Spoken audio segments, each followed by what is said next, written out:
Hello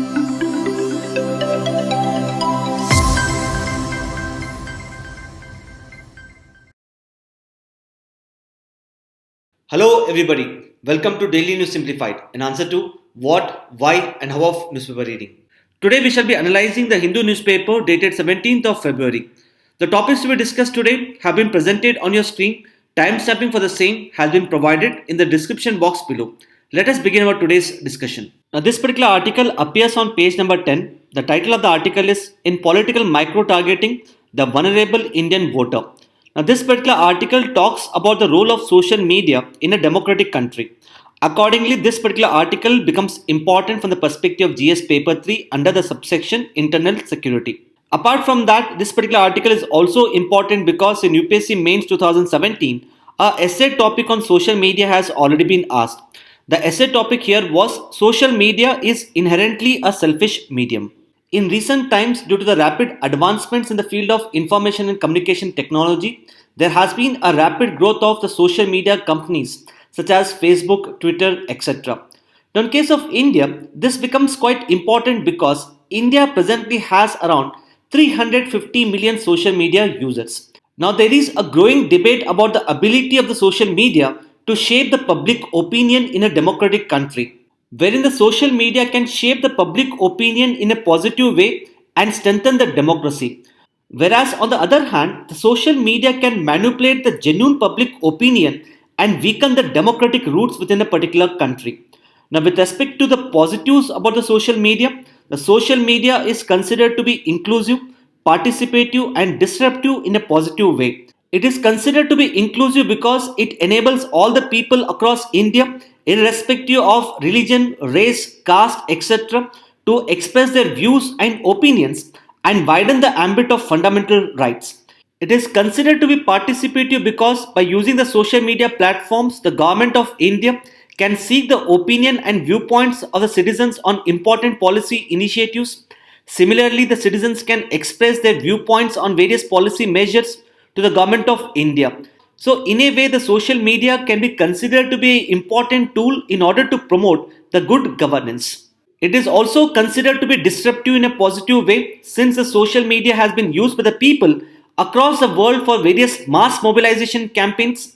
We can see such kind of mass mobilization campaigns such as the Arab Spring, which was a pro-democracy movement in West Asia, the Me Too campaign, and so on. So, by being inclusive, participative, and disruptive in a positive way, the social media can strengthen the democratic roots within a particular country. At the same time, the social media platforms can be misused in order to manipulate the public opinion and weaken the democratic roots in a country. This can be seen from the fact that there has been a growing nexus between the political parties and social media in order to manipulate the public opinion through the micro targeting of political ads. Now, the micro targeting of political ads basically means that we can go through the social media post of the users, we can understand their political inclination, and then target the political ads towards their social media profiles. Now, such kind of nexus between political parties and social media companies was seen in the famous Cambridge Analytica case. In this particular case, the data generated by the users on their Facebook profile was used to manipulate their political opinion in the favor of certain political party. Now, earlier the political parties used to focus on mass campaigns in order to mold the public opinion in their favor, but the growth of social media has now made it possible for the political parties to focus on the individual campaigns, and such kind of individual political campaigning can take place through the micro targeting of political ads. Now, such kind of micro targeting of political ads raises concerns for mainly two reasons. First and foremost, the data generated by the users on their social media profiles is being misused by the political parties and social media companies. And secondly, in most of the countries, including India, the social media operates in a regulatory vacuum. That is, there is no proper regulation of social media. Apart from that, the increase in social media has also raised concerns related to data privacy, wherein the users do not have the control over the data which they generate on the social media platforms. So, in a way, the social media users do not have an autonomy to decide as to for what purposes their data can be used by the social media companies and for what purposes their data cannot be used by the social media companies. Accordingly, this particular article here discusses certain concerns with respect to micro targeting of political ads for the political parties. Hence, as part of this particular video analysis, we'll understand as to how the social media companies are able to manipulate the public opinion in favor of a certain political party and what should be done in order to address this particular problem. Now, what should be an ideal role of social media in a democratic country like India? Social media has to be an enabler and a tool to promote good governance. And to act as a tool, the social media platforms should promote the three Ds. Now, these three Ds are discussion, debate, and dissent, and they are considered to be quite vital for the success of any democracy. So, the social media platforms should enable the people to freely express their views and opinions, and based upon such expression of views and opinions, the social media platform should enable healthy discussion, debate, and dissent. Secondly, in case of India, the people have developed certain inherent biasness in their political views and opinions. Now, such kind of inherent biasness among the people is mainly on subjective grounds and not based on any objective criteria. For example, the people may like or dislike a particular party because of its affiliation to a particular caste or a religion. So, such kind of inherent biasness among the people, either in favor of a particular party or against a particular political party, is mainly on subjective grounds and it is not based on any objective grounds. So, ideally, before exercising their vote, the people should objectively evaluate the performance of the political parties. The people should look at their manifestos. People should understand as to what kind of policies a political party would want to bring about, and based upon such kind of an objective analysis, people should exercise their vote. However, in most of the cases, the people do not undertake such an objective evaluation and they normally vote based upon their inherent subjective biasness. Hence, in order to strengthen the democracy, the social media platforms should be able to reduce the inherent biasness among the people. Thirdly, India is a multi-religious and multicultural society, because of which there is huge differences in the viewpoints and opinions of the people. Now, these differences in the viewpoints and opinions of the people can lead to unnecessary conflict among the communities. Hence, the role of social media should be to make the people more receptive to the others' viewpoints and opinions. So, in a country like India, the social media should promote brotherhood, peace, and tolerance among the communities. However, the social media companies and political parties are misusing the social media platforms in order to manipulate the public opinion in their favor. Now, this can be understood by looking at the algorithms that have been used by social media platforms such as Facebook, Twitter, etc. Now, these algorithms have been used by the social media platforms mainly to enhance their user base as well as to manipulate the public opinion. Now, for example, Twitter keeps a track of your political posts, and by keeping a track of your political posts, Twitter tries to understand your political inclinations, and accordingly, Twitter comes up with a list of suggestions of the people whom you should follow. And usually, it is seen that the list of suggested people would be those people whose viewpoints and opinions are similar to that of yours. Now, for example, if you have certain subjective bias either in favor of a political party or against a political party, then the Twitter would come up with a list of suggested people who would have a same subjective bias. So what happens then is that when people start following those people who have the same subjective bias, their value system as such gets hardened. So in a way, the social media platforms are not being able to reduce the inherent subjective biasness among the people. Rather, the use of social media platforms is leading to hardening of the value systems. Secondly, you must have seen that the social media companies such as Facebook usually suggest certain posts on your profile. Now, these suggested posts may sometimes be politically colored in nature. Now, through the algorithms, Facebook ensures that these suggested politically colored posts are in turn consistent with your viewpoints and opinions. Now, for instance, if you like or have an inclination towards the political party A, then you would come across a suggested post which would highlight the political party A in a good light. Similarly, if you have a disliking towards another political party, say B, then you may come across a suggested post which shows the political party B in a negative light. Now, these kind of politically covered suggested posts is nothing but the micro targeting of political ads by the social media companies. So, as the people keep following such posts repeatedly, their inherent biasness increases and it makes them less receptive towards the viewpoints and opinions of others. Thirdly, by using the social media platforms, it has become quite easier to filter the news based upon one's own views and opinions.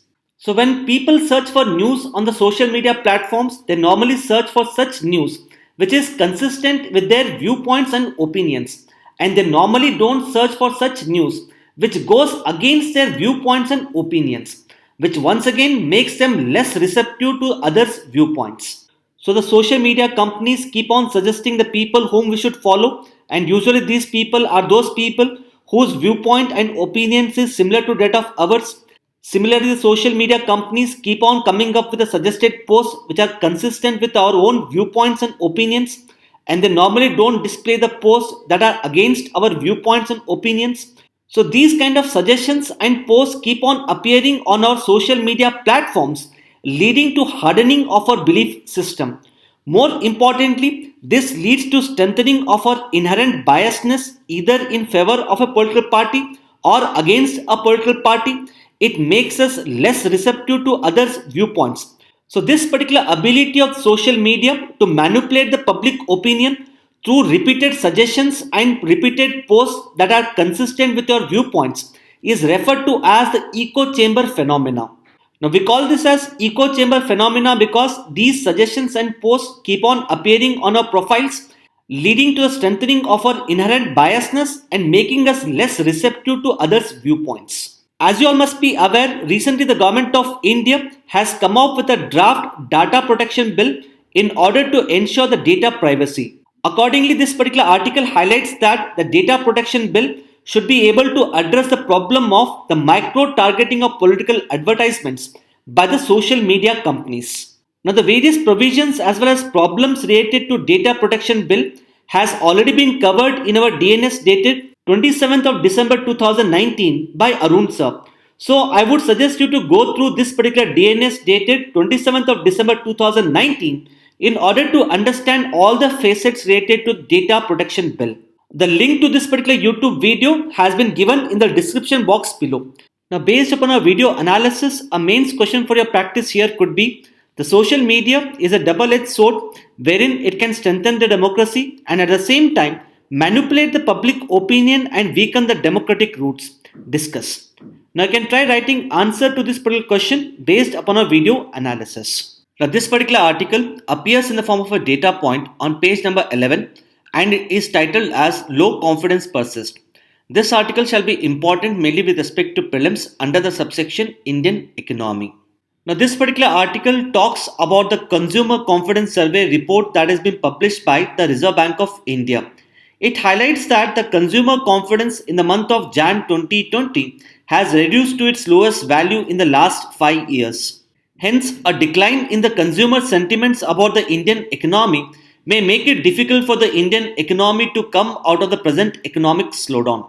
Hence, as part of this video analysis, let us understand the nature of relationship between consumer confidence and economic growth and certain basic details about the Consumer Confidence Survey that is published by the Reserve Bank of India. Now, we all know that the economic growth in a country depends upon a number of parameters such as the investment, consumption, expenditure, and so on. Now, these economic parameters that determine the economic growth are in turn dependent upon the consumer confidence. If the consumers are confident or if they are optimistic about the growth prospects of a particular economy, then automatically the consumers would be inclined to undertake higher amount of investment and higher amount of consumption expenditure. On the other hand, if consumers are not confident about the growth prospects of an economy, then automatically there would be a decline in the investment and consumption expenditure within an economy. So overall, it can be stated that it is a consumer confidence that drives the economic growth in a country. Now, this can be understood by looking at these two particular flowcharts. Now, as the consumers in a country become optimistic about the growth prospects of an economy, automatically they would be able to undertake higher amount of expenditure. The increase in the consumption expenditure would in turn incentivize greater amount of investment in manufacturing of goods and services, leading to increase in the GDP. As the GDP growth rate increases, the consumer's disposable income increases, because of which there would be an increase in the optimism among the consumers with respect to growth prospects of an economy. On the other hand, if the consumers are pessimistic about the current and future economic situation, then the consumers would reduce their overall expenditure. Now, the decrease in the consumption expenditure would lead to the decrease in the demand for goods and services. And because of such a decline in the demand for goods and services, there would be less amount of incentive for undertaking investment, leading to decrease in the GDP growth rates. Now, this kind of optimism or the confidence among the consumers in case of Indian economy is altogether more important because it is the consumption expenditure that drives the Indian economy. The consumption expenditure account for almost around 60% of India's GDP. Hence, unless the consumers are optimistic about the growth prospects of Indian economy, the consumption expenditure of the Indian economy cannot increase. Hence, in order to measure the consumer sentiments in the Indian economy, that is what they feel about the current and the future economic situation of the Indian economy, the Reserve Bank of India publishes a report which is known as the Consumer Confidence Survey report. Now, this particular survey is carried out by the Reserve Bank of India in 13 major cities across India, and it covers almost around 5,000 households. Now, as part of this particular survey, the RBI seeks the opinion of 5,000 households across 13 major cities of India as to what is their opinion related to the current and future perception about the Indian economy. The current perception is what they feel about the present state of Indian economy, and the future perception is what these households feel about the Indian economy in the next year. Now, such a current and future perception about the Indian economy is measured in terms of 5 economic variables. These 5 economic variables are the economic situation, prices of goods and services, the employment situation, the income levels of the people, as well as the expenditure. So, based upon the current and future perception of the households with respect to these 5 economic variables, the RBI comes out with the Consumer Confidence Survey report. In this particular survey report, there are 2 important indices that are mentioned by the RBI. The first important index is the current situation index that basically portrays as to what the households feel about the present state of Indian economy. And the second index is the future expectation index, which portrays as to what the households feel about the future state of Indian economy. That is the state of Indian economy after a period of 1 year. If the index value of the current situation index and future expectation index is greater than 100, then this would mean that the consumers within an economy are optimistic. On the other hand, if the index value is less than 100, then it would mean that the consumers are pessimistic about the Indian economy. Now, this particular chart here shows the trends in the consumer confidence indices in the last 5 years. And as you can see here, the blue color line represents the future expectation index. There has been a decline in the future expectation index, which means that the consumers within the Indian economy have poor expectations with respect to the increase in the GDP growth rates for the upcoming financial year. The second line here represents the current situation index, and as you can see here, now the value of the current situation index has reduced to 83.7, which is considered to be lowest in the last 5 years. Now, this clearly shows that the households within the Indian economy have poor expectations with respect to the current economic situation of India. Now, this becomes problematic because already the consumption expenditure within the Indian economy is on decline. So, going forward, if the households have the poor expectations related to the current economic situation, then there could be a further decline in the consumption expenditure, leading to overall decline in the GDP growth rates. So overall, by looking at this particular report, it can be stated that unless the consumer confidence about the Indian economy increases, the Indian economy may find it difficult to come back on the high GDP growth track. Now, with respect to your upcoming prelims, you should understand certain basic details about the consumer confidence survey, wherein you need to note that this particular survey report is published by the RBI. Further, you also need to note that the consumer confidence survey report has 2 important indices that is the current situation index and the future expectation index. Now these are some of the important aspects which you should know with respect to this particular article. The next article appears on page number 8 and is titled as Wayanad Tiger Reserve Proposal Fails to Find the Favour. This particular article shall be important mainly with respect to prelims under the subsection General Issues on Environmental Ecology. Now presently in case of Kerala, there are two tiger reserves. These two tiger reserves are the Periyar Tiger Reserve and the Parambikulam Tiger Reserve. According to a status of tigers in India report which was published last year, the Periyar Tiger Reserve has around 30 to 35 tigers, whereas the Parambikulam Tiger Reserve has around 20 to 25 tigers. However, the Wayanad Wildlife Sanctuary located in Wayanad district of Kerala has around 75 to 80 tigers. So more than half of the tiger population in Kerala are outside the tiger reserves and they are mainly located in the Wayanad Wildlife Sanctuary. Now if you look at the map of Kerala, towards the northeast of the Wayanad Wildlife Sanctuary, we have two national parks located in the state of Karnataka. These two national parks are Bandipur National Park and Nagarhole National Park. Whereas to the southeast of Wayanad Wildlife Sanctuary, we have the Madhumulai National Park which is located in the state of Tamil Nadu. So Wayanad Wildlife Sanctuary is contiguous to certain national parks located in both Karnataka as well as Tamil Nadu.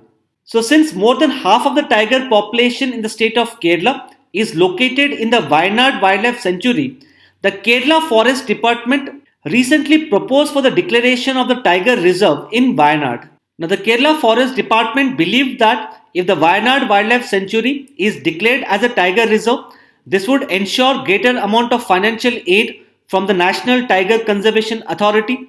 This would lead to better conservation and management of tigers in the Wayanad Wildlife Sanctuary, and this would also be able to generate the employment opportunities. However, the declaration of Wayanad Wildlife Sanctuary as a tiger reserve is facing the stiff opposition from the local population. The local population in Wayanad believe that if the Wayanad Wildlife Sanctuary is declared as a tiger reserve, then a number of restrictions would be imposed for the management of the tiger reserve, and these kind of restrictions would in turn hinder the development of the Wayanad district. So because of the stiff opposition from the public, the State Board for Wildlife, which is headed by Chief Minister of Kerala, has recently decided to drop the proposal of creating the tiger reserve. Now with respect to your upcoming prelims, you should note that there are presently two tiger reserves in Kerala. These two tiger reserves are the Periyar Tiger Reserve and the Parambikulam Tiger Reserve. You should also note that the Wayanad Wildlife Sanctuary is contiguous to certain national parks such as the Bandipur and Nagarhole National Park in Karnataka and Madhumulai National Park in Tamil Nadu. Further, you should also be aware as to what is the present mechanism for the declaration of a tiger reserve in a state. Now the declaration of the tiger reserve has been provided under Section 38 of the Wildlife Protection Act 1972. Under this particular section, it has been stipulated that a state government can notify an area within a state as a tiger reserve.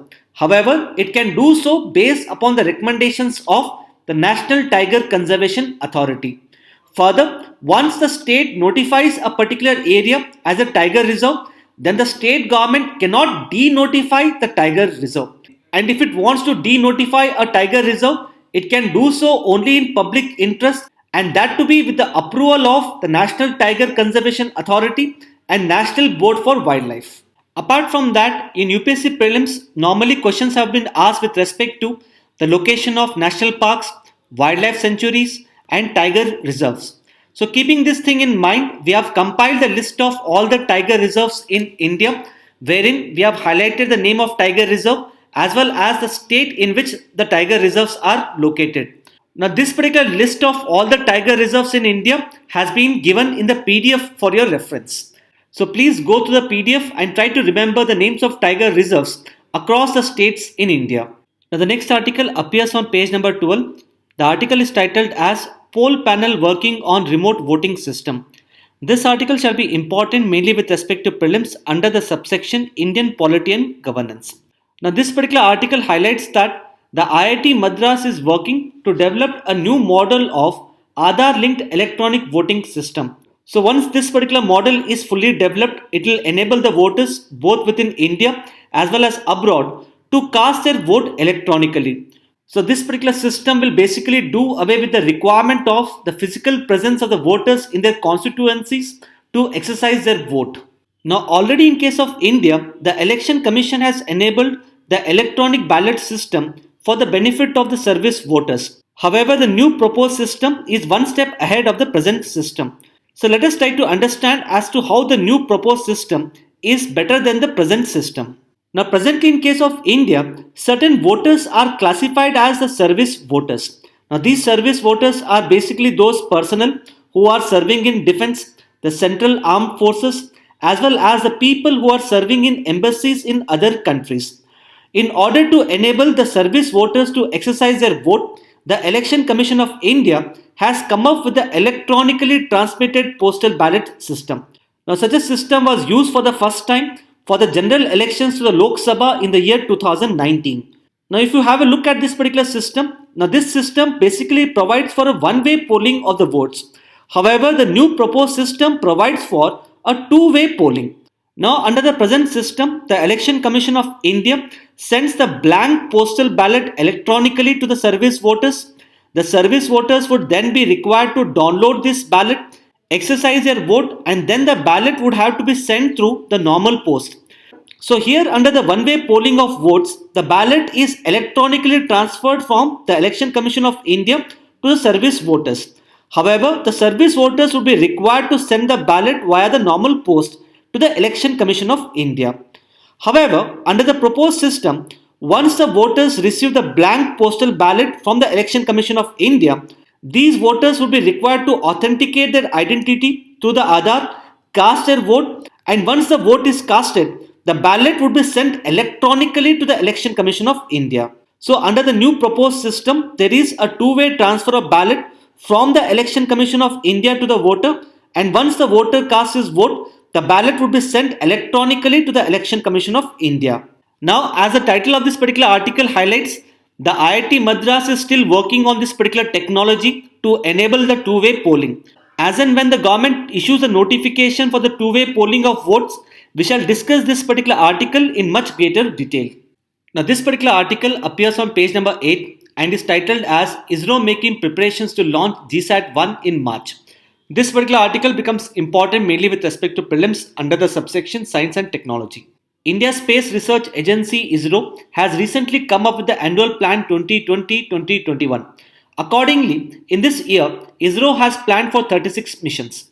Out of these 36 missions, 10 missions are related to the launch of the Earth observation satellites and 3 missions are related to the launch of the communication satellites. Now, out of these 10 Earth observation satellites, ISRO has planned to launch 2 GSAT series of Earth observation satellites. The GSAT series of Earth observation satellites consists of 2 satellites, namely GISAT-1 and GISAT-1-2R.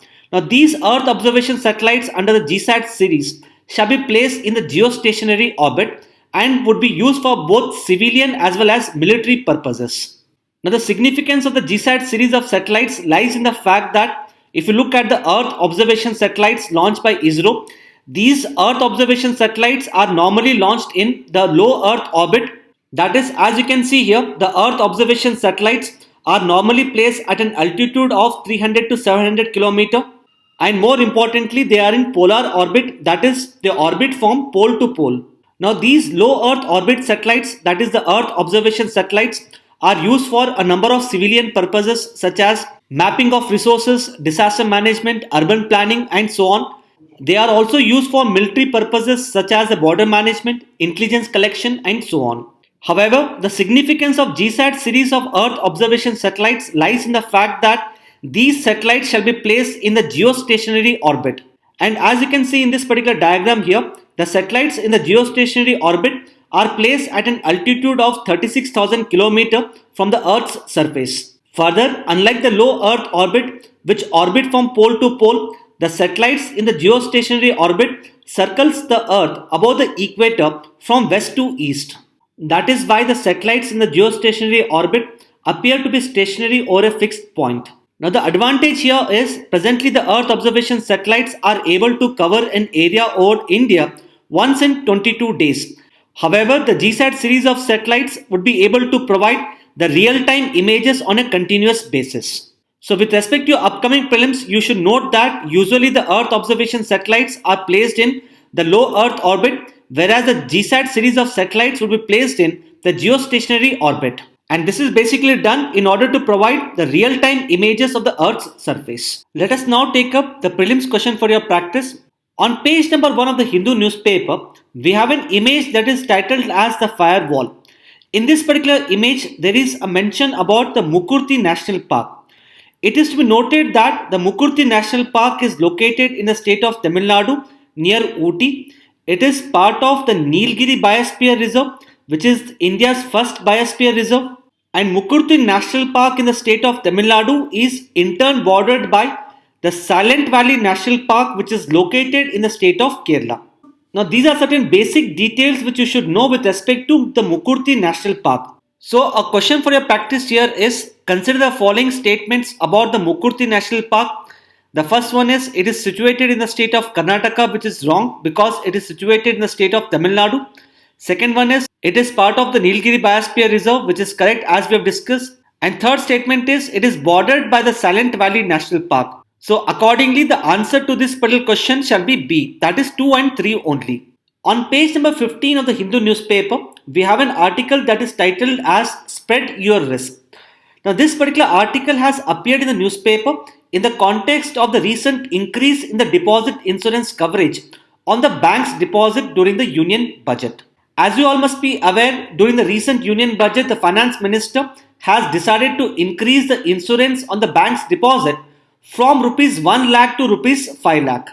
Now such a step has been taken by the government of India in the wake of the recent crisis in the Punjab and Maharashtra Cooperative Bank. So going forward, if you deposit the money with the banks and if the bank fails, then the maximum amount of money which you would be liable to get back from the bank would be rupees 5 lakh as compared to rupees 1 lakh earlier.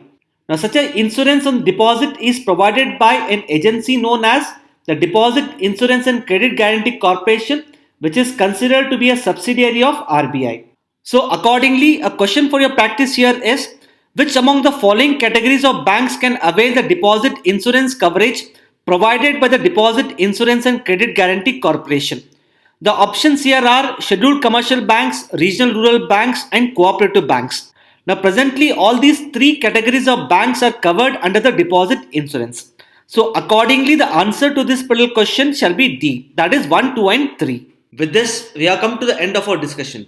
Now let us have a look at the question for the day.